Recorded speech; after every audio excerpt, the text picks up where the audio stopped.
Non, mais ça devrait aller pas mal. Est-ce que les bruits de table vont être... Ah, il y a des bruits de table. Hein. Ouais, beau top. Je vais essayer de pas mettre mes mains sur la table. Je vais finir mon 12e café de la journée. Ah oui. Ok, donc bonjour aux millions d'auditeurs qui nous écoutent. Salut. 1 million minimum. Aujourd'hui, j'accueille Germain, plus connu sous le nom de Dr Nozman. Salut Germain. Salut à toi. Eh bien, merci beaucoup d'être sur le podcast. Merci à toi de ta proposition. Ouais. Alors Germain, c'est Dr Nozman. Il fait des vidéos de science sur YouTube depuis plusieurs années maintenant et on est bientôt à 1 million de followers sur YouTube. Sur YouTube, ouais. Ça fait beaucoup de personnes. Ça fait 910 000 quoi pour l'instant. Ouais, ça fait beaucoup, mais moi j'ai vraiment beaucoup de mal à m'en rendre compte. Je sais pas trop ce que ça représente vraiment, mais je sais que c'est beaucoup et c'est très cool. Je suis content. T'as déjà rencontré tes followers, déjà allé faire des petites réunions d'abonnés? Alors réunions d'abonnés, c'est les conventions, tu vois. Mais oui, ouais. Du coup j'ai fait quelques réunions d'abonnés. C'est toujours très cool. C'est la Neocast, la Japan Expo, non pas la Japan Expo, mais Vidéo City Paris, ce genre d'événements là où justement on a des stands, ils peuvent venir et on peut discuter, échanger un petit peu et c'est toujours très cool. Ils sont très sympas parce que en plus il y en a qui reviennent année après année, ça c'est marrant. Et donc ouais, c'est très cool ça. Et là tu te rends compte un peu du lien qu'il y a entre toi et la communauté, non? Parce que vu que tu fais tes vidéos de chez toi, j'imagine que c'est pas toujours évident de voir. Tu mets un visage un petit peu sur certaines personnes, même sur peut-être la globalité du public qui te regarde, parce que je pense que ceux qui viennent, c'est assez représentatif des gens qui regardent les vidéos, quoi. Donc l'intérêt, voilà, c'est de pouvoir mettre un visage un petit peu sur toutes ces personnes qui laissent des commentaires et pouvoir les rencontrer en vrai, c'est toujours assez gratifiant, quoi. Ils sont sympas alors? Ils sont très sympas, parfois très timides, souvent même très timides, mais ils sont très sympas. Ok. Ouais. Alors toi, tu viens pas de Paris, toi? Tu viens de Bretagne. Non. Voilà, c'est ça. Je viens de Côte d'Armor. J'ai vécu 20 ans là-bas. On est tous les deux des mecs de Provence. Moi, j'ai grandi en Savoie. Ah, c'est bien ça aussi. Ouais. C'est cool. Ouais. Ouais. C'est pas à côté par contre. Non, c'est assez loin. Et du coup, t'as commencé à faire des vidéos déjà là-bas? Ouais, les vidéos, c'est vraiment le même genre d'histoire que tous les vidéastes entre guillemets avec les potes au tout début du collège où on commençait à faire des petites conneries en vidéo, quoi, se filmer avec des scénarios tout nuls et de fil en aiguille on a commencé à les poster sur internet et avant YouTube, donc vous faisiez déjà des vidéos? Ouais. Vous postiez sur quoi à l'époque? En fait on les postait pas. Ouais. Enfin il y a bien avant Dr Nozman et même la chaîne que je faisais avant, on avait commencé à les mettre sur YouTube, mais c'est plus disponible. Hein, je tiens à dire ça à tout le monde. C'est toi qui les as supprimés? Ouais. Pourquoi tu voulais pas qu'on voit? Non, mais en plus, je pense que je les rebalancerai un jour parce que c'est quand même assez drôle. Mais surtout que ce genre de contenu, c'est un peu. Je pense que ça plaît vachement aux gens, non? On peut voir la progression, ça fait. On verra vraiment, mais il y a des trucs hyper nazes, quoi, et des trucs comme quoi, par exemple. Drôles. En fait, on avait fait le premier truc qu'on avait mis sur Internet, qui est plus maintenant. Ça devait être en 2007, un truc comme ça. Ouais, 2007, c'est ça. S'appelait Super Noé et c'était une parodie de Zelda en fait, de The Legend of Zelda. Je faisais un espèce de Link nul et avec des effets tout pourris. C'était monté sur Movie Maker. Enfin, tu vois, voilà. Avec les transitions à l'ancienne de Movie Maker. Voilà, c'est ça. Non, on utilisait. Enfin, ça c'était encore avant, tu vois. D'accord. Là, on avait un peu pris du level. On faisait des petits accélérés, etc. C'était nul. Et comment ça t'est venu alors l'envie de faire des vidéos parce qu'en fait donc Dr Nozman, pour ceux qui connaissent pas, fait des vidéos axées scientifiques. C'est ça. Ouais. Où tu fais avant tu faisais beaucoup de petites expériences. Ouais. Maintenant tu testes un peu différents concepts. La dernière fois je t'ai vu regarder des objets au microscope avec un ami à toi pour essayer de deviner quel objet c'était. Et d'où ça t'est venu en fait cet intérêt pour la science? J'ai toujours été plus ou moins très attiré par la science, par l'high-tech, par tout ce qui est un petit peu découverte, voilà, étonnement, etc. Tu lisais Science et Vie Junior? Ouais. Je lisais Science et Vie Junior, Science et Vie, etc. Et j'avais juste envie de transmettre en fait tous les sujets qui m'intéressent et ceux sur lesquels je me documente jour après jour. Et en fait, il se trouve que c'est des sujets scientifiques. Je suis pas scientifique à la base, j'ai pas une formation de scientifique. C'est quoi ta formation? J'ai fait une étude d'audiovisuel, montage vidéo, effets spéciaux. Donc c'est pas non plus complètement décorrélé de ton activité? Pas du tout, non, justement, j'ai lié ces deux passions et ça donne l'activité que je fais sur ma chaîne, quoi. C'est intéressant parce que souvent on se rend compte que c'est à l'intersection des choses qui nous intéressent qu'on trouve sa voie, tu vois. Tu vas pas forcément devenir le meilleur en son ni le meilleur en sciences, mais à l'intersection, tu deviens celui qui fait des vidéos de sciences que beaucoup de gens regardent. C'est cool quelque part parce que ça permet de performer dans d'autres domaines enfin je sais pas si je performe, hein, je pense pas même, mais ça permet de tenter plein de choses et moi aujourd'hui j'ai l'impression d'avoir trouvé vraiment ce que je veux faire, de savoir dans quelle direction je veux aller et c'est cool en tout cas. D'accord. Et t'as commencé à poster les vidéos de science il y a combien de temps? Il y a 5 ans, le 27 mai, je crois que c'est 27 mai 2011.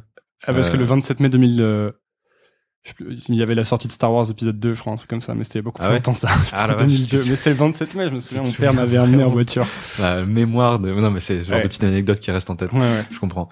Je crois que la date de création de la chaîne, c'est 27 mai 2011. Je sais qu'elle a passé les 5 ans il y a très peu de temps, il y a quelques mois, du coup. Donc t'avais 21 ans. A priori, ouais. Ok. Là, j'ai fait la soustraction. Ouais, c'est ça, j'avais 21 ans, 26 ans, 21 ans, ouais. Bien joué. Ok, et c'était quoi alors ta première vidéo de science? Ça devait être comment fabriquer du gel pour les cheveux. Ok. À base d'agar-agar et je sais même plus trop comment c'est, mais je crois que c'est avec de la gelée, de l'agar-agar, un petit mélange d'eau comme ça. Bon, c'était pas des masses scientifiques, hein, c'était plus presque de la pâtisserie en fait. Mais ça donnait de la pâte qu'on peut se mettre dans les cheveux. Et t'avais fait ça tout seul? T'avais décidé de lancer le projet tout seul? Est-ce que tu voyais ça comme un projet? Tu voyais ça comme un petit hobby? Je voyais ça comme un hobby, mais si ça pouvait devenir intéressant, pas d'un point de vue argent ou quoi que ce soit, mais plus en fait, j'ai jamais tellement été spécialement intéressé par l'argent avec YouTube. C'est forcément maintenant c'est mon métier, donc c'est bien s'il y a ça, mais l'intérêt à la base c'est de partager vraiment un maximum de gens ce qui m'intéresse. Mais donc ouais, à la base c'était un petit peu un passe-temps quand même, parce que je faisais déjà des vidéos de jeux de gaming entre guillemets avant.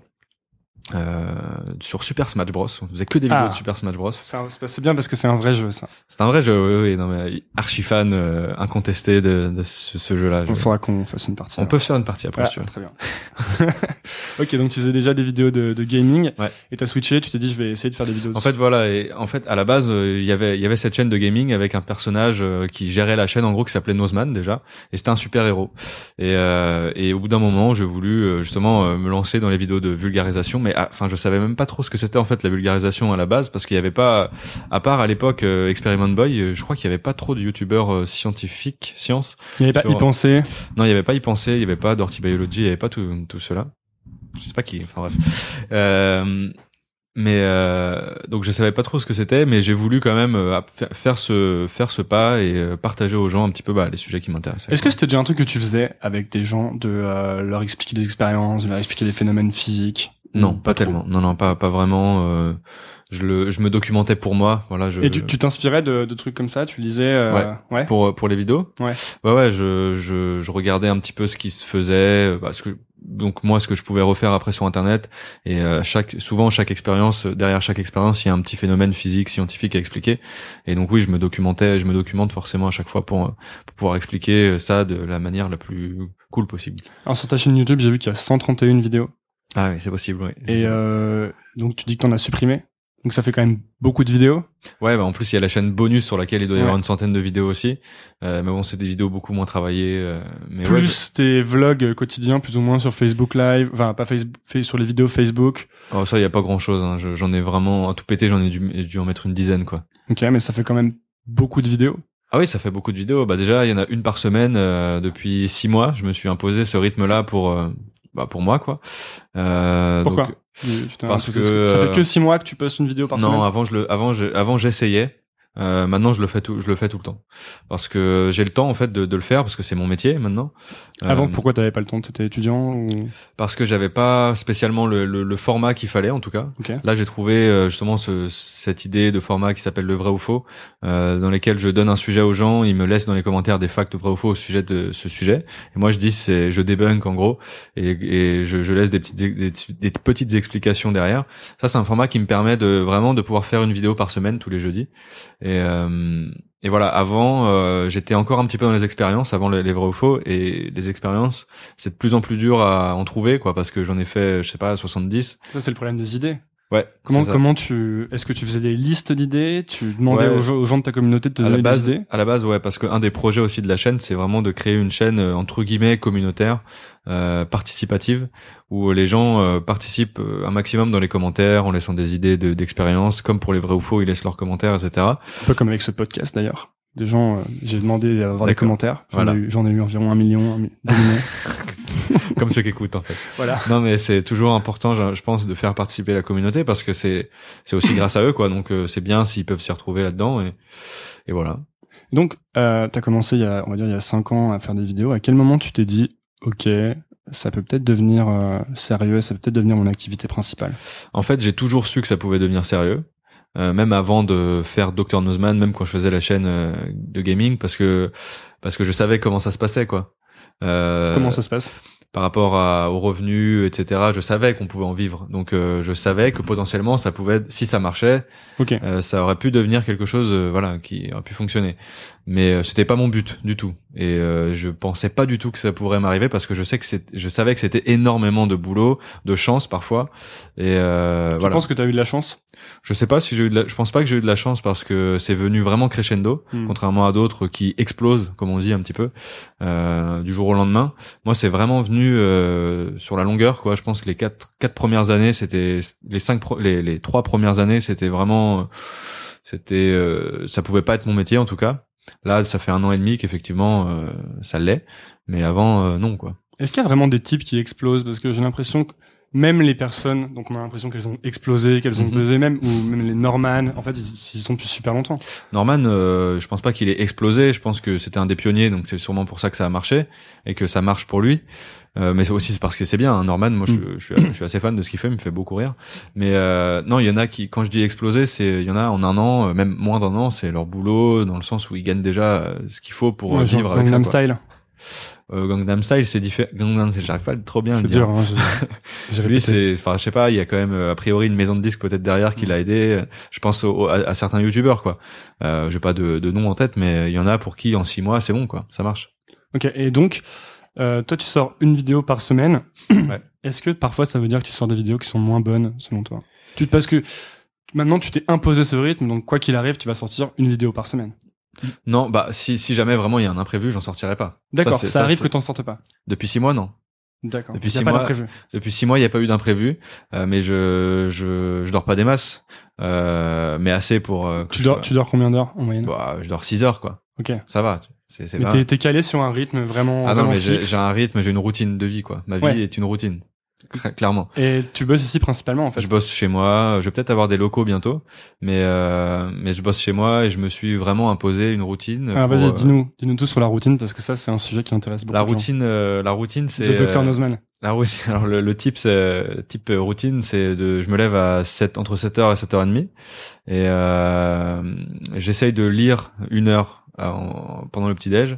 Sur ton sujet? Non, pas sur mon sujet. Lire un bouquin? Je lis des livres scientifiques, comme tu peux voir là-bas, l'univers à portée de main. Il y a un livre sur le ninjutsu aussi, c'est pas trop scientifique, mais voilà. Y penser, c'est le bouquin du type? C'est ça, c'est le bouquin d'y penser, ouais. Elon Musk, l'astronomie, tout ça. Tu viens de lire Elon Musk? Je suis en train. Il est bien, hein. Il est cool. Ouais. Enfin, pour tout te dire, c'est ma copine qui est en train de le lire plus que moi, mais je sais que c'est quelqu'un d'exceptionnel. Pourquoi tu lis tous les jours 1 heure? Parce qu'en fait, avant je lisais pas du tout. Et j'ai envie de lire pour découvrir déjà ça. Ça fait pas longtemps que je me suis imposé cette routine, hein. Ça fait, comme je te dis, ça doit faire moins d'1 an, quoi. Et j'ai envie de pouvoir apprendre de plus en plus de choses, quoi. T'as lu The Miracle Morning ou Non. Ça c'est un livre de type de routine. C'est le mec qui raconte qu'il se lève à 6 heures, qui médite 10 minutes, qui mange des pommes. J'ai un livre là-bas c'est Le cerveau de Bouddha. C'est un livre sur la méditation, sur les neurosciences. Okay. Hyper intéressant, mais j'arrive pas à me mettre à cette demi-heure de méditation par jour. Essaye 10 minutes. Moi, j'utilise Headspace. Okay. Et c'est un mec qui te guide avec une voix de gourou un peu badant. Mais ça dure 10 minutes. Et du coup, c'est faisable, tu vois. Ouais, j'imagine. C'est réalisable. Ouais. Non, mais c'est bien ça. Ok, donc attends, je t'ai coupé. Tu lis. Ouais, voilà, 1 heure de lecture le matin avec le café, quoi. Voilà. Après, je me mets à écrire ou à monter ou à tourner jusqu'à midi et demi. Parce qu'il y a une grosse phase d'écriture. Ouais, il y a toujours une grosse phase d'écriture. C'est souvent même la plus grosse phase dans le processus de création d'une vidéo, quoi. Forcément, quand on s'impose une semaine de sortie à chaque fois, dans la semaine, il y a beaucoup d'écriture. Le tournage, généralement, c'est pas très très long. Le montage, c'est 1 ou 2 journées. Et voilà, le reste, c'est l'écriture. Est-ce que du coup, t'as un process qui est bien défini, c'est-à-dire lundi, mardi, j'écris, mercredi, jeudi, Avant, j'essaye de, normalement, comme je poste tous les jeudis, normalement, le vendredi, c'est écriture. Samedi, dimanche aussi, mais beaucoup moins parce que j'essaye de voir ma famille, mes potes et tout. Ok, donc tu bosses pas 7 jours sur 7? Bah, en fait, si, parce que indirectement, comme mon boulot, c'est ma passion, mon passe-temps, ma vie, quoi. Ça, c'est fou, mais c'est devenu ça. En fait, je suis tout le temps dedans, quoi. À partir du moment où je vais sur Twitter, c'est presque, je vais sur le Twitter de mon compte perso, mais mon compte perso, c'est mon boulot, en gros, entre guillemets, quoi, aussi. Donc, c'est un petit peu bizarre, mais oui, donc en gros, je peux travailler les samedis, le dimanche, mais moins parce que mes amis sont dispo et donc j'essaie de les voir, quoi. Et lundi, pareil, écriture. Souvent le mardi, je tourne où je finis d'écrire et puis après le reste c'est montage.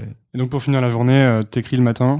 Voilà, j'écris, je fais ce que j'ai à faire en tout cas au niveau de la vidéo le matin. Le midi, je prends une pause à 12h30, je mange et je relis 3/4 d'heure, 1 heure. Ah oui. Et je reprends l'après-midi et je termine à 19h, mais c'est jamais le cas. C'est toujours beaucoup plus tard. Et tu regardais les vues sur tes vidéos au départ? Ouais, tout le temps. Ouais. Tout le temps. C'est devenu un moment presque, c'est pas devenu systématique, mais un rituel. Ouais, bah si tu veux, c'est important, même encore aujourd'hui. Hein, je regarde forcément tout le temps les vues parce que c'est le baromètre. Ouais, et puis il y a une progression qui s'installe, donc elle est importante à visualiser, même pour moi, tu vois, par rapport à une espèce de satisfaction personnelle, de se dire que peut-être ça marche de mieux en mieux. Donc c'est important de voir justement de voir les vues le lendemain matin d'une publication, 24 heures après, etc. Mais ouais, je le regardais les vues. Parfois, t'as des vidéos qui marchent pas. Ouais. Enfin, c'est un peu qui marche pas. Je sais pas trop comment. Qui marche moins, disons. Ouais, voilà, qui marche moins. Oui, ça arrive, hein, parce que. Qu'est-ce que tu te dis alors quand ça marche moins? Je me dis, je vais tout arrêter. C'est vrai? Non, c'est pas vrai. Non, je batte pendant 1 heure et après j'écoute I'm Survivor de Beyoncé et c'est reparti, quoi. I am a champion. Voilà. Ça t'arrive de te dire, je vais tout arrêter? Non, ça m'arrive pas parce que j'aime trop ce que je fais déjà. Je travaille à côté de YouTube. Il y a d'autres projets forcément qui sont liés à YouTube. Hein, c'est le noyau dur, mais tout découle de YouTube en gros. Enfin de la chaîne. Je travaille avec des gens qui sont hyper cool, donc non, j'ai pas envie d'arrêter. C'est hyper bien ce qui m'arrive. Et j'avais une question par rapport au process de faire des vidéos. Est-ce que tu as des petits tours de passe-passe pour faire en sorte qu'une vidéo marche bien? Est-ce que tu as appris, à force de faire des vidéos sur YouTube, est-ce que tu as appris des trucs qui faisaient qu'une vidéo allait mieux marcher? Ouais, des trucs qu'il faut pas faire, par exemple, aussi? Bah, pour les trucs qu'il faut pas faire, il y a des jours de publication ou des heures qu'on nous dit. Dis-nous tout. Bah, généralement, on nous dit d'éviter le dimanche. C'est pas terrible. Le samedi aussi. Et c'est pas pour rien qu'on voit la plupart des vidéastes sortir leurs vidéos le vendredi, par exemple, à 18h, parce que les gens sont plus à l'école, ils viennent de rentrer chez eux. 18h, c'est l'heure a priori d'affluence sur les réseaux. Donc on essaye de publier à ces heures-là, quoi. Après, pour qu'une vidéo marche, j'ai pas du tout encore la recette parfaite le petit cocktail qui fait qu'une vidéo va marcher. J'ai pas du tout envie de l'avoir d'ailleurs. Je préfère faire dans la spontanéité, et naturel, quoi. Mais c'est sûr qu'il y a des systèmes avec les titres en majuscules, le titre accrocheur, les miniatures accrocheuses, ces trucs de putaclic, on peut en parler, hein, parce qu'il y a un gros problème. Il y a un gros problème avec ça sur internet, de gens qui disent que tel ou tel truc est putaclic, alors qu'en fait pas tellement le titre peut-être, mais l'intérêt. Moi, je suis de ceux qui pensent que t'as le droit de compromettre ton titre si ton contenu est bon. Ouais, voilà. En fait, il faut jouer avec les règles du jeu, quoi. C'est un paquet cadeau, en fait. Le titre et la miniature. Et si le cadeau à l'intérieur, entre guillemets, hein, on fait pas des cadeaux en faisant des vidéos, c'est une image bizarre, mais si le contenu, comme tu dis, à l'intérieur est cool, bah, pour moi, il y a vraiment aucun problème, quoi. Mais surtout que, par exemple, moi, j'écris des articles. Ouais. Et tu vois vraiment que si tu fais pas ce travail sur le titre, tu vas perdre, tu peux perdre 80% du trafic. Et en fait, si les gens ne cliquent jamais sur l'article, ils ont jamais l'opportunité de le lire. Et s'ils ont pas l'opportunité de le lire, je pense que c'est comme pour les vidéos, c'est ça. C'est un gros problème. Oui, c'est un énorme problème. Alors le truc, c'est que tu peux choisir de faire toute ta carrière de vidéaste, si tu veux, enfin sur YouTube en tout cas, avec des titres hyper clean, etc. Tu peux le faire, c'est pas très grave, hein. Par exemple, il pensait, lui, il fait pas du tout du putaclic, tu vois, et ça marche plutôt bien. Moi, j'ai tendance à essayer de faire des titres un peu aguicheurs, des miniatures travaillées. Ça, c'est mon passé de graphiste, tu vois. J'aime bien faire des trucs un peu colorés, etc., où je me mets en scène. Mais c'est pas grave. Enfin, c'est c'est comme ça, quoi. Il y a des gens qui te critiquent pour ça. Il y a des gens qui commencent à, ça c'est surtout avec les vrais ou faux en fait. J'essaie avec les vrais ou faux, comme il y a plein de questions, de facts vrais ou faux qui sont posées au sein d'un même sujet. C'est quoi une question de vrai ou faux par exemple? Par exemple, là, le prochain qui sort demain sur les jeux vidéo, le premier commentaire c'est est-ce que les jeux vidéo rendent violents, tu vois. Enfin, le genre de sujet un peu. Voilà, donc ça, si c'est le titre de la vidéo, et ça le sera d'ailleurs a priori, y en a qui peuvent dire attends, mais les jeux vidéo rendent violents, mec, t'es sérieux de mettre un truc comme ça? Enfin, tu vois, mais c'est pas grave parce que derrière la vidéo, je suis en featuring avec un game designer qui est hyper cool, tu vois, qui connaît bien son truc. Je pense que la vidéo, elle apporte des choses sympa quoi, tu vois. Donc en tout cas, j'espère. Je sais pas, comme tu dis, vraiment, si le contenu à l'intérieur de la vidéo ou de l'article est correct, pour moi, il y a pas trop de problème de vouloir amener un maximum de personnes dessus, quoi. T'as des haters? Non. Aucun. Je crois pas. Non. Enfin, si, je dois en avoir, mais. Tu lis les commentaires pourtant, non? Ouais, je lis les commentaires, bien sûr. Bah, sur mes vidéos, je vois pas des masses à part comme je viens de dire, ceux qui peuvent critiquer les titres, etc. Il y a pas trop de haters, quoi. Ça va. Il y a toujours des gens qui vont casser les couilles, hein. Voilà, j'aurais pas utilisé cette expression-là, mais. Et j'ai remarqué que tu postes un truc. J'ai l'impression que tu postes chaque jour un truc sur Facebook quand même. Que ce soit une image, tu vas poser une question à ta communauté. Ouais, sur Facebook, c'est important. Vraiment, tous les médias sociaux sont tous différents. Ils s'utilisent tous d'une manière différente. C'est assez incroyable et hyper intéressant d'étudier ça, quoi. Ça, c'est vraiment un truc que moi, j'aurais jamais pensé faire, tu vois. Ça fait longtemps que tu t'intéresses vraiment aux réseaux sociaux? Non, ça fait 2 ans, quoi. Ok. Voilà. Mais Twitter fonctionne pas du tout de la même façon que Facebook ou Snapchat ou Instagram. Et effectivement, Twitter, tu peux balancer des trucs à longueur de journée. Voilà, c'est comme ça que ça fonctionne. Facebook, les pages Facebook, c'est différent. A priori, plus tu vas poster. En tout cas, moi, c'est ce que j'ai remarqué. Moins il y aura de likes, etc., de partage, d'engagement. En revanche, si tu mets une petite publication de temps en temps, à l'heure qu'il faut, voilà, c'est peut-être comme ça que ça va pouvoir générer un petit peu plus de trafic sur ta page. Enfin, je sais pas. En tout cas, mais j'essaye, ouais, de poster un truc une fois tous les 2 jours, quoi. Et qu'est-ce que tu regardes parce que finalement, j'ai l'impression que t'as beaucoup d'engagement sur tes trucs. Les gens réagissent bien. Ouais, ils commentent. Ouais, ça va. Bah, ta communauté a l'air assez soudée en fait autour de. Bah, je sais pas trop quoi te répondre à ça, mais ouais, si, bah, ils commentent. Mais je crois que c'est un peu pareil pour tout le monde, je pense. Enfin, en tout cas, pour les youtubeurs qui fonctionnent un petit peu entre guillemets, je pense que les gens sont là, quoi, pour commenter, échanger. C'est ça qui est cool. Donc maintenant, tu vis pleinement de YouTube et des autres activités que tu as à côté. Ouais. Tu peux nous expliquer un peu ce que c'est le business model de YouTube en gros? C'est-à-dire comment ça fonctionne? Comment ça fonctionne? Bah, c'est plus un secret du tout, hein, mais effectivement, en gros, sur YouTube, il y a des pubs qui sont, si t'as pas de blogs, tu devrais le voir. J'ai AdBlocks. T'as AdBlock, bon bah, tu les vois pas, c'est dommage. Désolé. Elles sont pourtant vraiment bien. C'est pas vrai. En gros, si tu veux, il y a des pubs qui passent avant les vidéos et voilà, on gagne donc entre guillemets de l'argent en fonction de ces pubs-là, quoi. Et en gros, on dit $2 pour 1000 vues, tu vois. Ce qui est pas mal faux. Donc 2000 pour 1 million? Non, bah justement, c'est en dollars déjà. D'accord. Parce qu'on parle, du coup, on dit 1 euro pour 1000 vues souvent, mais après, faut déclarer. Enfin, tu vois, c'est très vague. C'est pour ça, on dit ça, mais c'est un petit peu vague. Okay. Mais c'est un bon indicateur. On peut se baser là-dessus. C'est un bon indicateur. Sachant que ce CPM, le coût pour 1000 vues, il peut varier, en fait. Norman, Cyprien, ils ont pas le même. Moi, j'ai pas le même qu'eux. Qu'est-ce qui fait que ça varie? Bah, à mon avis, il y a des conditions de négociation selon si t'es connu ou pas. Déjà, il y a si t'es chez un network, comme on dit. Donc, c'est une espèce de régie publicitaire. Oui, parce que maintenant, il y a des groupes qui vont gérer les artistes sur YouTube. C'est ça. Ça, il y a toujours eu ça, mais. Toi, t'es dans un network? Ouais. Depuis très peu de temps, hein, j'ai été, ma chaîne, elle a 5 ans, comme on dit tout à l'heure. J'ai été 2 ans chez Machinima. 2 autres années chez personne, et maintenant ça fait quelques mois que je suis chez un autre network. Mais voilà, eux ils s'occupent justement de négocier avec les annonceurs les pubs, etc., pour les placer, mieux les cibler, etc. Donc c'est pour ça qu'on peut être plus ou moins bien payé, quoi. Et c'est très compliqué tout ça parce que il y a des vues qui sont pas monétisées, il y a des vues qui sont pas pubées, quoi.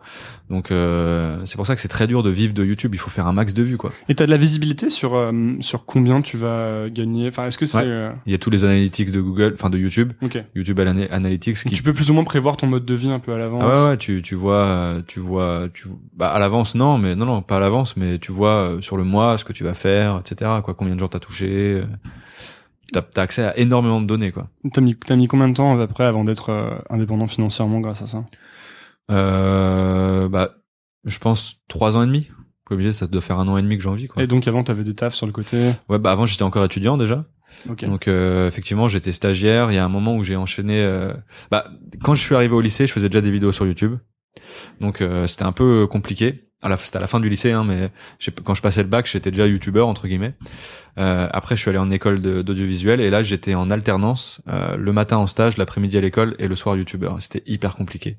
Et le week-end, je travaillais à mi-temps parce que j'étais un peu galère au niveau financièrement. Comme je suis monté à Paris, je quittais la Bretagne, j'avais un loyer à payer, etc. C'était hyper compliqué. Mais j'arrivais à aller à l'école le matin, aller à mon stage le matin de 8h30 à 13h30, aller à l'école de 14h à 19h et le soir de faire mes montages, etc. Et ça, j'ai fait ça pendant... super tard. Ouais, je me couchais assez tard, ou alors le lendemain matin, je me levais plus tôt, je terminais le montage, j'uploadais à l'école. Enfin, tu vois, il y a eu une longue période où c'était comme ça. Mais bon, c'est pas grave, tu vois. Je pense c'est pas grave. On prend le rythme. Ouais, et puis surtout, j'aime bien bosser, quoi. Tu vois, j'ai pas envie de glander. J'ai envie de faire plein de trucs. Ouais. Et j'ai trouvé. Donc toi, tu postes sur plusieurs plateformes, non? Ou est-ce que t'es focus exclusivement sur YouTube? Parce que j'ai vu que t'as aussi une chaîne sur Dailymotion, etc. Est-ce que tu repostes ton contenu? Je l'avais fait pendant un moment, j'ai arrêté parce que ça servait entre guillemets pas à grand chose. Okay. Donc j'ai arrêté de le faire, mais ouais, j'ai une chaîne Dailymotion aussi. Et j'ai vu que t'avais utilisé un truc à un moment, je sais pas si ça s'est arrêté, si c'est un fail ou, mais ça, je trouvais que c'était intéressant, c'était ce qui s'appelle Tipeee. Ouais. Et où les gens pouvaient, enfin tes fans, tes abonnés plus ou moins pouvaient choisir de te donner un tip. Ouais. Et qui du coup augmentait toi ton revenu et te permettait de faire des vidéos de meilleure qualité, etc. Et c'est toujours ça fonctionne toujours, tu t'en sers? Bah en fait je fais jamais de pub pour le Tipeee, j'en parle très très rarement parce que j'y pense pas et puis je sais pas trop, mais en fait ouais, Tipeee quand Tipeee a été lancé par leurs fondateurs, quoi, ils ont appelé 5 vidéastes et j'en faisais partie. Donc j'étais là au lancement de Tipeee, mais avec une vidéo spéciale et tout. Et en fait j'ai jamais trop pensé à refaire de la com derrière. J'en avais parlé au lancement, hein, j'avais fait une vidéo dédiée et tout, mais j'en ai jamais trop reparlé. Mais effectivement il y a cette plateforme qui existe, c'est une alternative assez cool, hein. C'est un autre modèle économique pour pouvoir s'en sortir un petit peu quand on veut être créateur de contenu, quoi. Et ça marche vachement bien pour certains, pour d'autres moins. Tu suis des youtubeurs? Ouais, bah je les suis tous, enfin ouais. Tous. C'est de la veille concurrentielle. T'aimes bien ce qu'ils font? J'aime bien ce qu'ils font. Il y en a d'autres j'aime moins forcément. Il y a tout, il y a à boire et à manger. Qu'est-ce que t'aimes bien par exemple? Veritasium, c'est vraiment ma cam de ouf, comme on dit. Vraiment lui c'est ce que j'aime de plus, je pense, sur le YouTube science. Qu'est-ce que t'aimes vraiment sur... Ce que j'aime, c'est le côté documentaire incarné. C'est ça que j'adore et j'aimerais vraiment me tourner vers ça niveau format. Je l'ai un peu fait avec mes dernières vidéos là sur les insectes, etc. Qu'est-ce que c'est un documentaire incarné? Bah c'est ce côté documentaire en format vlog, enfin en tout cas je le prends comme ça moi, où on est vraiment présent avec lui, avec les chercheurs. C'est plus trop lui la star, il starifie d'autres personnes en fait, et c'est ça que j'adore, ce côté il va présenter un sujet, l'étayer avec de la voix off, etc. Sauf que parfois il va être en face cam avec sa caméra qui tient dans la main et à côté d'autres chercheurs qui vont lui expliquer des choses. C'est ça en fait pour moi ce côté documentaire incarné que je trouve génial. Toi t'aimerais bien être un peu en retrait? Ouais, puis j'aime bien en fait, ce que j'adore surtout, c'est ce décalage entre les vrais scientifiques et le vidéaste qui se permet un petit peu des à côté, des écarts, des petites vannes aux scientifiques qui va être un petit peu dérouté. C'est ça, je trouve ça génial, quoi. Bah, l'humour, c'est un truc qu'il y a pas mal dans tes vidéos à toi. Ouais, mais c'est de l'humour de par le personnage qui est un petit peu loufoque, etc. Là, c'est plus de l'humour franc, quoi, comment dire, naturel et qui vient comme ça, quoi, tu vois, tout seul, et c'est ça qui qui est fantastique. Voilà. Il fait aussi ce genre d'humour un peu. J'ai regardé une vidéo de lui tout à l'heure, c'était assez marrant. Ouais. Où il testait des frappes de ballon de foot avec les ça c'est une de ses dernières vidéos, effectivement. Pour en revenir aux youtubeurs, je te demandais si on avait que tu suivais, etc. Est-ce qu'on traîne entre youtubeurs?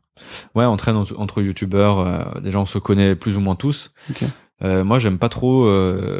Enfin, j'ai de très très bons amis. Enfin, des gens qui sont devenus des très très bons amis au sein de YouTube, quoi. Mais il y a beaucoup de soirées organisées.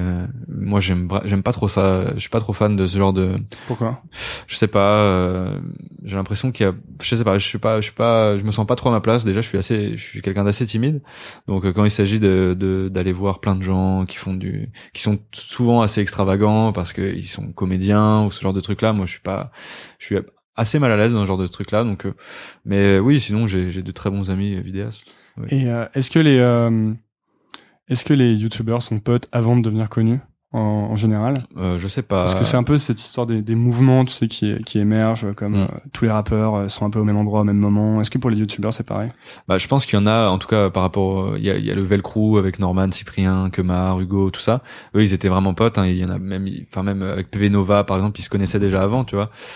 Pour la nouvelle vague entre guillemets qui arrive, je suis pas sûr qu'ils se connaissent de base. Il y a certaines teams entre guillemets qui se connaissent effectivement, qui se lancent ensemble, mais je pense qu'il y en a pas mal qui se connaissent pas, quoi. Et après il y a toutes les conventions pour faire connaissance avec les vidéastes et c'est cool, quoi. Toi, est-ce que c'était de voir des youtubeurs qui t'a poussé à te lancer sur YouTube? De les rencontrer, tu veux dire? Non, de regarder regarder leurs vidéos, etc. Ouais, bah moi les premiers youtubeurs que j'ai découverts, c'est Norman, Cyprien, et je trouve ça vachement bien parce qu'en fait ils faisaient en gros ce que je faisais, mais en le mettant sur internet, quoi. Et donc il y avait des retours d'autres personnes que ses potes, parce que moi à la base avec nos amis, si on faisait des vidéos, c'était pour faire voilà, comme tout le monde, marrer les copains, quoi. Et sauf que là il y a des retours de plein de gens entre guillemets, parce qu'au début c'est pas voilà, mais voilà, donc je me suis dit c'est vachement cool, quoi. Et du coup j'ai pris le pas et j'ai voulu faire la même chose. T'as commencé à partager ton travail. Est-ce que c'était flippant au départ? Non, en fait, je me suis jamais posé la question et je me suis jamais mis à l'extérieur vraiment du personnage. Okay. Et j'ai jamais dit oh là là, tout le monde va se moquer de moi si je fais une mauvaise vidéo. Non, mais vraiment jamais, okay. Quoi. Alors qu'il y a énormément, enfin, on peut vraiment se moquer de moi, tu vois. Genre les premières vidéos de Nozman, tu peux vraiment te moquer de moi, il y a pas de problème. Est-ce que c'est un peu ridicule, le personnage il est pas trouvé, enfin tu vois. Et surtout, je pense que ça bloque beaucoup de gens de s'exposer sur internet. Parce que c'est toi, donc si on te dit généralement c'était vraiment nul à chier cette vidéo, ça fait mal dans un sens. Ça fait mal, mais tu mets vraiment du cœur à l'ouvrage. Ouais, mais je pense qu'il y a plein d'amis qui me l'ont pas dit, quoi. Mais donc c'est des vrais amis. Bof, en ou fait. pas. mais si tu veux, c'est au début forcément c'est nul, tu vois. Même, enfin je sais pas. Quand je regarde les premières vidéos, je les aime pas, quoi. Elles sont pas terribles. C'est marrant parce que maintenant ça a vachement évolué, donc c'est drôle, mais à la base, quand je me dis, putain, il y a un moment, j'ai posté ça sérieusement, je me suis dit, c'est chaud quand même. Mais c'est pas grave. En fait, je me suis jamais posé la question de, ah ouais, mes potes, ils vont peut-être se dire, mais putain, merde, qu'est-ce qu'il fait, quoi.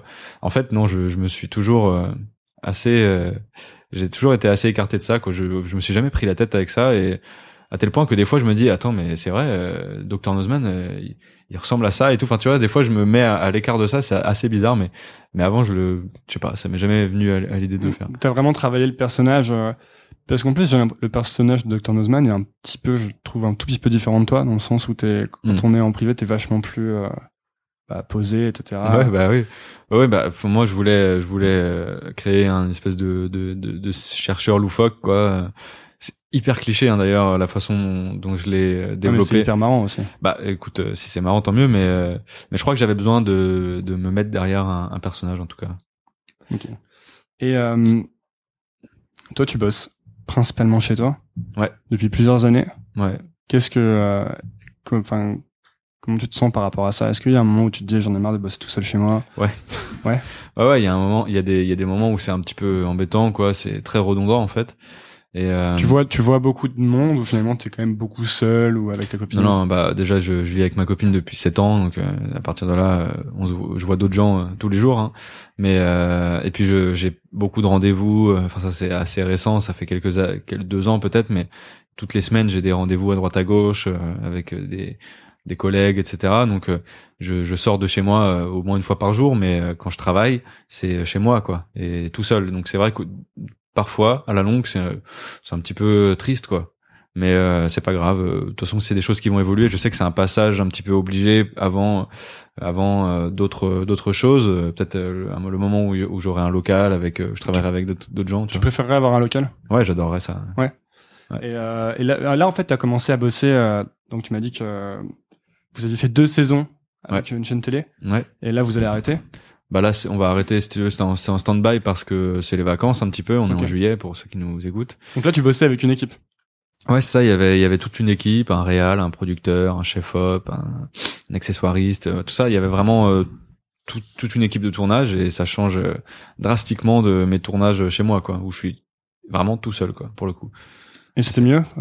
Non, c'est pas mieux. Non, enfin, si c'est mieux. À la fin, c'est mieux. Genre, les 2 premières fois, c'est pas mieux parce que c'est un peu déroutant, quoi. Au début, quand t'as 15 personnes devant toi qui te regardent et qui attendent que tu fasses Dr Nozman, c'est un petit peu dur, tu vois. Et c'est compliqué de bosser avec des gens. Parce que j'imagine que dès que tu commences à travailler avec des gens, t'as des contraintes en plus.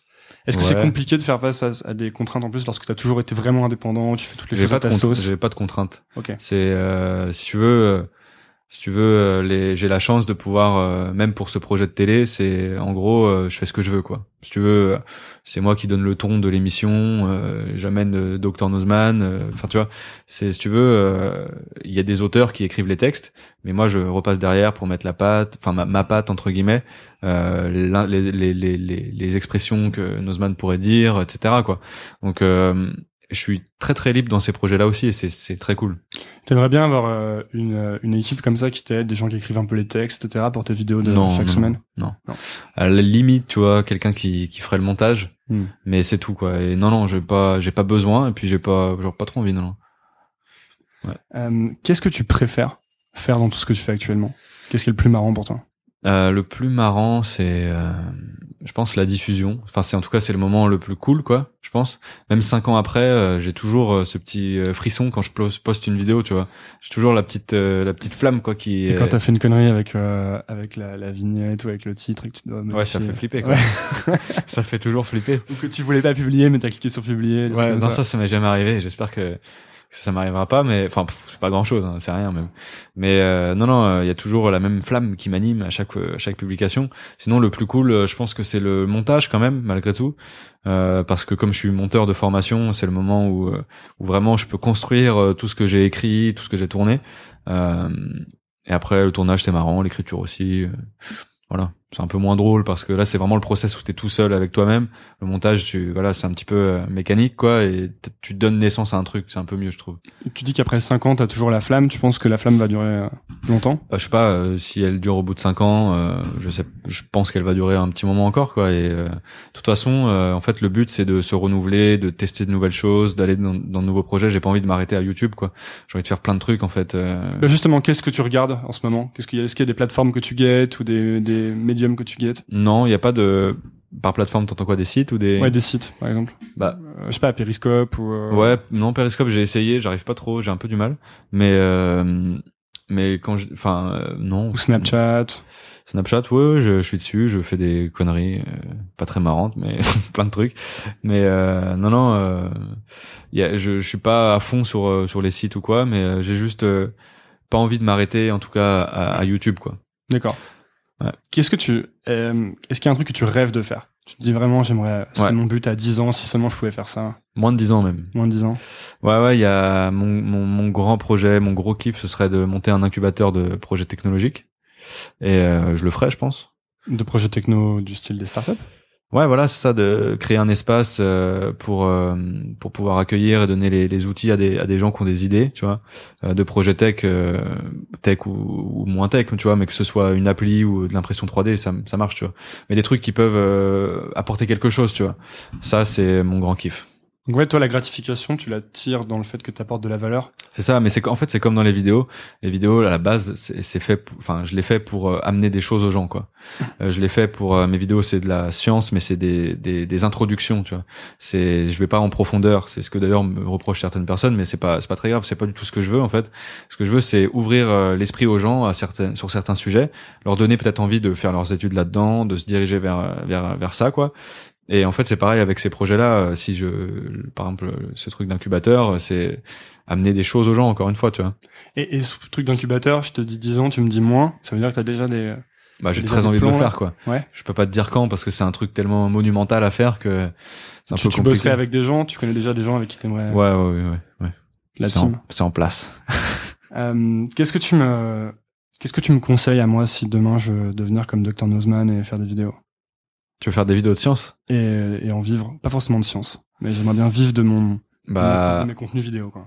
Être le plus sincère possible dans ta démarche, faire vraiment ce que t'aimes et pas te forcer à faire des trucs juste pour faire des trucs qui vont plus. Tu t'es déjà forcé à faire des trucs? Non. Même tu vois, par exemple pour les placements produits, ce genre de choses, quand on nous contacte, je vais pas me forcer parce que on va me proposer un chèque monumental, tu vois. Si jamais ça me plaît pas, j'en ai jamais fait d'ailleurs encore de placement, mais tu vois, j'ai pas envie de me forcer pour une cause ou pour quelque chose. J'ai envie d'être libre totalement, quoi. Ok, donc tu me conseilles d'avoir une démarche honnête. Ouais, c'est ça, mais en même temps, ça se ressent tellement dans la vidéo que le créateur va sortir, que ce soit pour tes futures vidéos ou quelqu'un qui va se lancer, tu vois. Ça se ressent tout le temps quand c'est un sujet qui anime la personne, quoi. Et il y a beaucoup de gens qui font des vidéos qui les animent pas? Je sais pas, je les regarde probablement une seule fois et après je regarde plus, je sais pas, en fait. Donc pour toi là, c'est quoi tu vois comment le futur là, les quelques prochaines années? Le futur, c'est de faire grandir la chaîne encore, continuer à poster régulièrement, amener des choses aux gens, etc. Est-ce que tu aimerais devenir à moyen terme une sorte de petit hub où tu pousserais des nouveaux youtubeurs, tu veux dire? Des nouveaux talents, ouais. Ouais, carrément. Enfin, ça peut être lié justement à ce truc d'incubateur, tu vois, dans le sens où même au sein de cet incubateur, j'aimerais faire des vidéos dedans pour montrer comment les entreprises évoluent, tu vois, qu'est-ce qu'elles ont fait tous les mois, faire une émission comme ça où tu montres un petit peu l'évolution du truc. Mais pourquoi pas dans les vrais ou faux. En ce moment, j'essaye de faire des featuring avec des soit des vidéastes ou des chercheurs en mettant en avant leur blog ou leur chaîne YouTube. Non, je pense que c'est important de mettre en avant ce qu'il y a de bien sur Internet et qui mérite d'avoir un peu plus de visibilité. Tu dirais quoi à toi à 18 ans, si tu pouvais te parler? Fais ce que t'as envie de faire et refais-le, quoi. Enfin, fais ça, quoi. Ouais. Tes parents, ils étaient... Mes parents, au début, ils ont flippé. Tu leur as dit, ok, maintenant je décide de faire que des vidéos. Quand je leur ai expliqué par A plus B que ça fonctionnait, qu'il y avait un modèle économique, en gros, que a priori si je produis, si je crée, etc., ça n'a pas trop de raison de s'arrêter, on espère en tout cas. Voilà, ils se sont dit c'est cool, mais en fait si tu veux, moi je viens d'une famille de comment dire, d'artistes en fait. Mes deux parents ont fait les beaux-arts, mes deux parents étaient profs d'art, mon père il est prof d'architecture, il était prof d'art appliqué, ma mère aussi. Donc si tu veux, eux ils aiment bien ça les dérange pas des masses, tu vois. Ils me poussent même à créer, etc. Donc voilà. Pour conclure, tu dis que tu lis pas mal de bouquins maintenant. C'est quoi un bouquin que t'as lu qui t'a vraiment marqué et que tu conseilles aux gens? Là, je suis en train de lire L'univers à portée de main, qui est juste génial, de Christophe Galfard. C'est énorme, quoi. C'est le mec qui te transporte. Enfin, c'est pour dire, tu vois, ça démarre tu prends place sur une plage, tu bois des verres avec tes amis et il t'envoie dans l'espace, enfin, au travers de ces lignes, quoi. C'est complètement fou. Et t'apprends un max de trucs sur les trous noirs, sur la formation de l'univers. C'est énorme. Faut vraiment le lire. Donc là, tu creuses vachement la science-fiction, la tech, la science. Ouais, en fait, c'est les trucs qui m'intéressent, quoi. Autant que Enjoy Phoenix aime la mode, tu vois, la beauté, ce genre de trucs, c'est respectable.